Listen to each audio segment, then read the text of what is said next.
내용의 구법에 대한 신뢰. 그래서 여기에서 써놔도 뭐 틀린 것은 아니에요. 나머지 것들은 틀렸죠. 1번에 이 원칙은 각 개별법상의 근거 규정은 없으나 헌법상의 법치국가 원리에서 그 근거로 한다. 아까 개별법상의 근거 규정 있죠? 어느 법에 있어요? 행정절차법에. 행정절차법 하나 잘 해놓으시면 많이 맞출 수가 있어요. 틀렸고 2번에 현대복지국가 기능과 관계없이 질서행정에서 강조 발전된 원리다. 얘는 현대복지국가과도 관련이 있어요. 여기 수익적 행정위가 현대복지국가잖아요.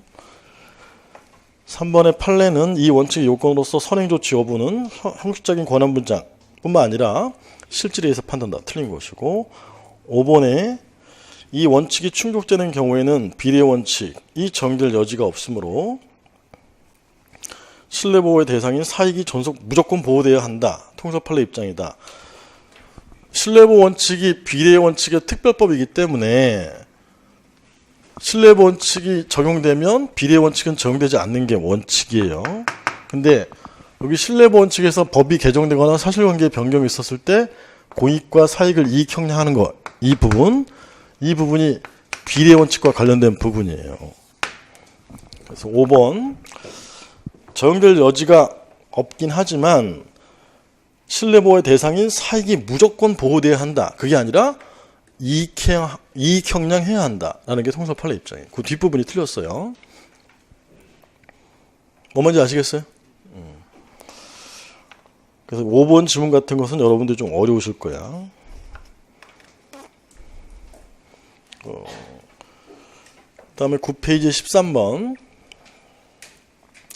행정의 자기구속의 원칙에 관한 설명으로 옳지 않은 것은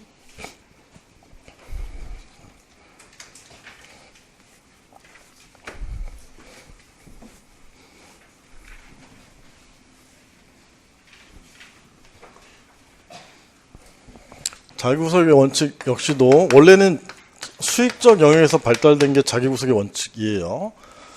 A, B 동일한 사업 시행 구역에서 A 지역에 대해서는 갑이라는 사업 시행자 자본금 10억 요건인데 100억 요건인데 사업 인정을 발령해 줬고 동일한 지역인 B 지역에 대해서 을에 대해서는 사업 인정을 거부했다면 을이 얘기하는 것이죠. 소송을 가서 사업 인정은 재량 행위이고 그다음에 갑에 대한 사업 인정 선례가 있었는데 선례 필요 설립 다설의 입장이거든요.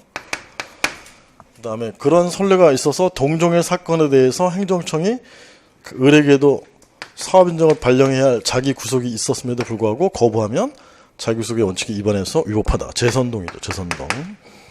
얘는 침익적 영역도 마찬가지죠. 0.05 먹은 갑, 을 등에 대해서는 면허 정지 1호를 발령해 왔는데 동종의 0.05인 병에 대해서는 면허 취소를 했다. 그러면 면허 취소 재량행위고 선례가 있었는데 동종의 사건에 대해서 정지 1호를 발령해야 할 자기구속에 위반해서 위법하다. 이렇게 하는 게 자기구속의 원칙이죠. 자기구속 원칙은 뭐 쉽고 자기구속의 원칙에서 제일 많이 내는 거 한계가 제일 많이 나오죠. 한계는 사업 인정이 갑에게 발령됐는데 갑이 자본금 50억 뿐이 없었음에도 불구하고 사업 인정이 발령되면 위법한 선례가 있다고 해서 을 나도 50억밖에 없으니까 사업 인정을 해야 할 자기구속이 있다 이렇게 주장할 수는 없는 거죠. 그러니까 위법한 선례에 평등 적용은 허용된다 금지된다?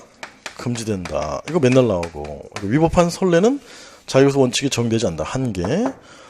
자기구속의 근거는 갑을 등에 대해서 1호를 발령했으면 합리적 이유 없이 나를 차별 대우하지 말아라 라는 평등 원칙에서 구하는 게 다설의 입장이지만 판례 입장은 헌재이든 최근의 대법원 판례는 평등 원칙뿐만 아니라 여기 나한테도 1호를 발령할 줄 알았다. 나한테도 사업인정을 발령할 줄 알았다. 라는 신뢰보호 원칙에서도 같이 구한다.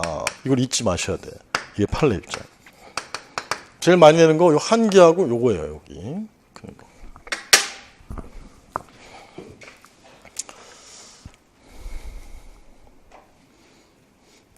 뭐 이렇게 많이 써. 한 권 정리에 표시 안 하니까.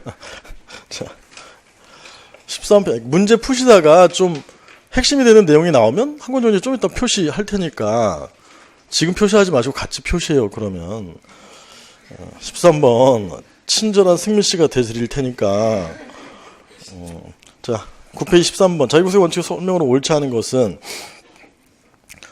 대중음식점 영업정지 처분 취소 사건에서 행정규칙인 처분 기준을 행정청이 따르지 아니하고 특정한 개인에 대해서만 과도하게 초과한을 처분한 경우, 그럼 얘는 왜 다른 사람에 대해서 과잉급부를 해주냐, 나한테도 해줘라, 자기구세 원칙 적용해달라, 이러면 재량권의 한계를 일탈한 것으로 봐야 되겠죠.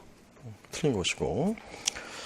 그 다음에 나머지 것들은 맞죠. 1번에 자기구세 원칙이 등장하게 된 배경은 행정의 기능 확대에 따라 법률에 의한 행정의 구성만으로서는 행정에 대한 법적 통제가 충분하지 못하다는 점에 있고, 동그라미 3번에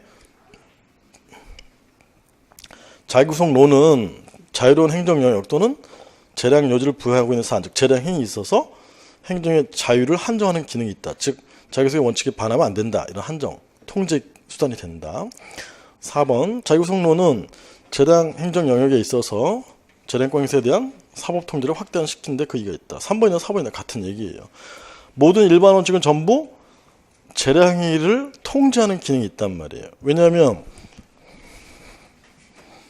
재량행위가 위법한 경우는 어느 경우죠?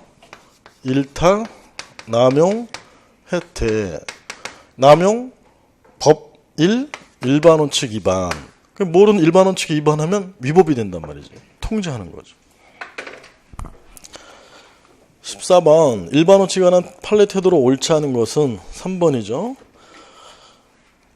여기가 키죠. 위법한 처분이 수차례 반복되더라도 자기구속의 원칙은 적용되지 않는 거잖아요. 위법한 행정 선례는 평등 적용되는 게 금지되는 것이니까. 3번 뭐 맨날 나오는 질문이에요. 13년 9급에 떴잖아요. 그 다음에 1번에 보시면 대법원과 헌재는 평등 원칙뿐만 아니라 신뢰고 원칙을 자기구속의 원칙의 근거로 삼고 있다. 1번도 뭐 맨날 나오는 질문. 이걸 평등의 원칙을 근거로 삼고 있다면 틀려요. 2번은 아시는 거죠. 주택 사업계획 승인을 하면서 아무런 관련이 없는 토지를 기무채납하도록 하는 것은 부당결부 금지 원칙에 위반해서 위법하고. 4번에 도로 개설을 위한 도시계획 사업 시행 허가 처분은 건축물에 대한 허가 처분과 별개의 처분이다.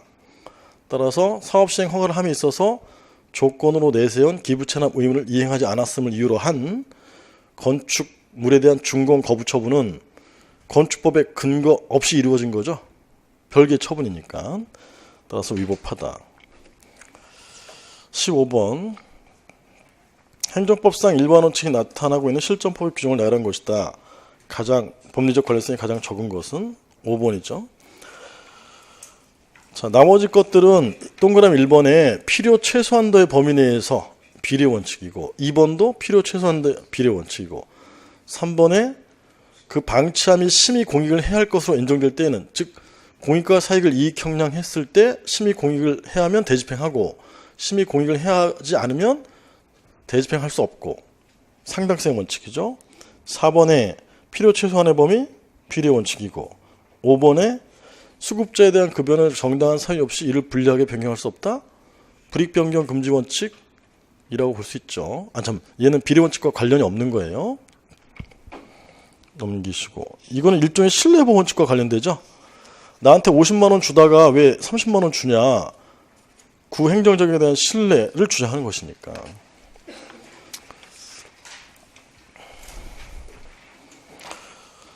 페이지 16번 법령의 효력에 관한 설명 중 옳은 것은, 이 법령의 효력에 관한 내용은 15년 7급에서 떴기 때문에 원래 B급에 해당하는데 제가 나올 거라고 했었고, 나왔으니까 조금 이번에 이제 B급 정도로 되는 것인데, 옳은 것은 아까 앞에서 나온 거와 똑같죠. 3번이 답인데, 완성되지 않고 계속되는 사실에 대한 이른바 부정소급표는 허용된다. 완성된 것에 대한 진정소급표는 허용되지 않지만.